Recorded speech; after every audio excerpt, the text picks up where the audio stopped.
There's a natural progression that I'm going to speak to. Pardon me for trying to get this figured out. So the progression we usually want to be aware of is most of our lives start kind of on the outside, in the sense that just like all other animals, um, we are naturally compelled to respond to our environment, or else we wouldn't be here. So when we want to go into the more inner aspects of practice, it's very, I think, wise and common sense to just ask ourselves, okay, how do I kind of relinquish or surrender, or maybe surrender is too strong of a word, give a break to that part of my experience, because that's not what's happening right now. And just as important as our outside world is, because without it, there's no world, there's no you. Just as important and essential to life as adapting to your environment and your friends and food and all of those things is about life. There's something about being conscious and being human and being aware, being sentient, especially being spiritually aware, that asks us to come home to the way in which we actually embody, experience, understand, and you could even say devote ourselves to a kind of anchoring within. And in order to cultivate that, we have to take the same volume of evolution and awareness and consciousness that's dedicated to keeping the outside of the outside working the way it's meant to, so that we can bring that same volume of our conscious capacity inwards. Right? Because it's hard to do, if not impossible, to do both. Right?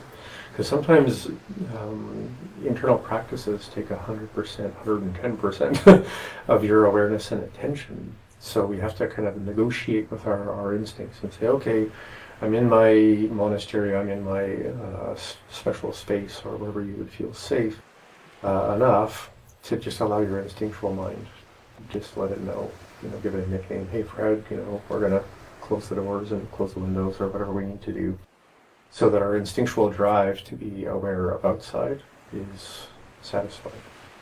So we are no longer living on the outside out, and we can start arriving from the outside in.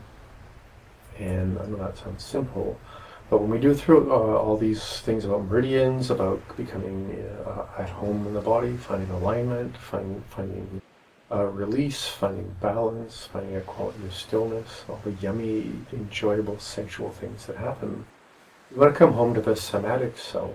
And that's kind of like coming home from the outside in. If I spend a lot of time walking around with a lot of tension, naturally that's me responding to the outside. So when I turn the outside off for a while, then I'm now going from the outside in. And then I'm going to be like, why am I holding my shoulders up? Right. So now I want to go from the outside towards the inside. And that's, for many people, a lifestyle. It's why a lot of people practice Qigong, Tai Chi, Yoga. I want to be on the outside, I want to come back to the inside. So we want to spend enough time doing that. And then when we come home to the inside, most people, not everyone, but most people find a certain amount of turmoil, what I might call a kind of emotional debt. I still have some things to negotiate and work through. And many of us do. So as we start to arrive and release and settle the protective outside parts, as we go from the outside in, what a lot of us need to do is move from the inside out. And sometimes that can be a lot of emotion, a lot of intensity, and sometimes we have the compulsion, the instinct to kind of lose control. So people are, it's ayahuasca, magic mushrooms, other things. So we kind of get it over with. I think of that garbage can with Oscar the Grouch in it, and you want to rip that lid off and throw it away so you can be in your authenticity with respect to what's been buried in our somatic self. And that's a big part of what Chinese medicine and acupuncture and Qigong are about, is to come back to that truth. So we have the outside on the outside. We want to come home from the outside in. And then when we find ourselves on the inside, sometimes things from the inside want to find their way out. So we want to practice with those things. And then we're going to come into a practice where we go from the inside into the source on the inside, or what some people might call merging with the infinite, which doesn't really have directions. But we want to have that sense that The outside work is done. Coming home is done. Letting go and letting to release is done. And now we can go from the inside inward or from the inside to source. And that's pretty fundamental. So again, we do our standing practice, thank you outside, and do it from the outside in. We sit down to do our seated practice, and the first thing we're going to want to do, and I'm just adjusting the camera to make sure you can all see this properly, is to go from that outside inwards, and then to play with the inside out and the inside in. And one way we do that is through a practice of inductions. So when we first sit down, we don't sit down and then sit still and go into meditation right away.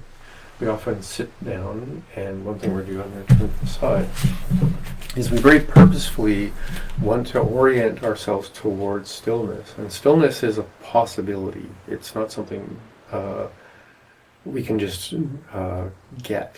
And I would say to anyone who's familiar with a lot of these practices, when you hold yourself still, you're creating something that mimics a freeze state.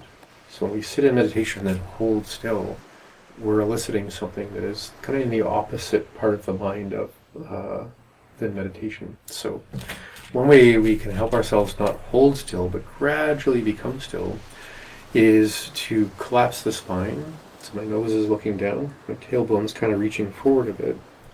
So I'm kind of opening the back of my spine. And then I'm going to rock with my pelvis and look up with my eyes and nose. And then arch the spine just enough to feel the front of the body opening. And then I'm going to sink down. There's that center-like stillness place, but I want to go all the way down. And then all the way back. And then I want to see, there's that place where my ears and shoulders and hips are all lined up. My spine feels up and down. Getting closer, but I'm going to open the front. Breathe in deeply. Exhale. Collapse. Arch a little bit, tailbone forward, nose down. Open the back. And then we just do this for a few minutes, and there's many, many layers to what we end up doing here. But I just want to keep checking at this moment. Is this feeling like I'm really close to being still? Do I want to go down to here? Coming back up. That's feeling a bit more aligned. Okay. And we can do that for a few minutes. And again, there's many, many things we do in that environment. We call inductions to make sure that our breathing is very coherent and connected. Our spine is very open, but also very balanced in alignment. We have some body centers to connect with. So when we think about becoming centered, it's not a metaphor for maybe centered. It's a direct experience of what it's like to go very thoroughly into being centered. So when we think of arriving, there's arriving, and then there's arrivingness, in the sense that there's going to be nuances, and after 5, 10, 20, 30 years, arriving into stillness is maybe more consistent. But what if there's always going to be another layer, another nuance, another subtle thing that allows us to arrive more? And it's the same with the word stillness. And I'm not trying to be the word police. I'm trying to encourage us all, if I can, to smile and pretend we're 5 years old, and that this is state one. Every day is day one in one sense. So when we think about coming into stillness, it's a ness word, and I'm just going to play this out because this is useful, even if this is the only thing to take away from this conversation. So let's say you walk into a room, and I'm saying this on purpose because of the modern West and Instagram and everything. So imagine that you walk into a room and there's a bunch of people in there. And a part of you that survived high school looks in that room, and you can kind of see who is cute, who is cuter, and who is the cutest in that room. And this doesn't matter at all. It's just to help us understand something. So we naturally might create a hierarchy of people. This person's the least cute. This person is the cutest. Each person is cuter in this direction and less cute in this direction. I'm not trying to stir anything up, just saying. That's something I think just, we do. And then maybe we're going to place ourselves somewhere in that hierarchy of cute. If that brings up a sense of nervousness or frustration or resentment or something, good, because we don't want to live in that world. We don't want to practice with the components and principles of our practice in some false hierarchy of right and wrong. Because we're here to explore, discover, and kind of recover, reunite with some things. So let's go back to that room and walk in. There's cute, cuter, cutest. And then we can take a step back, shake off the scale hierarchy mind, look back in that room and notice everybody, ourselves included, has their own unique cuteness. So it's in those ness words, like stillness. In practice, we're in stillness, in, ness, in. I've got playing with English a bit. And then it allows us to just maintain curious, open discovery, curious, open connection. What is this like? And then same thing with where we place or feel our dantians may be. What if we allowed those conditions to always be a little bit migratory? So instead of dantian is always here, there's this dantian location-ness in something that you have to connect with because it's like a handshake. You just can't reach out there and find the hand. You actually have to meet it where it is. So this allows us to have very different quality of interaction. So as we go from outside out to outside in to inside out, and we're doing our inductions and feeling into our dantians maybe today and what our breath is like and what the butterflies in our stomach might be doing and what tensions in our throat and shoulders might be doing. And then we're going to notice we might want to interact with those experiences to become clear, to kind of shake them off, to come home to something deeper. Sometimes there's a lot of subtlety to that.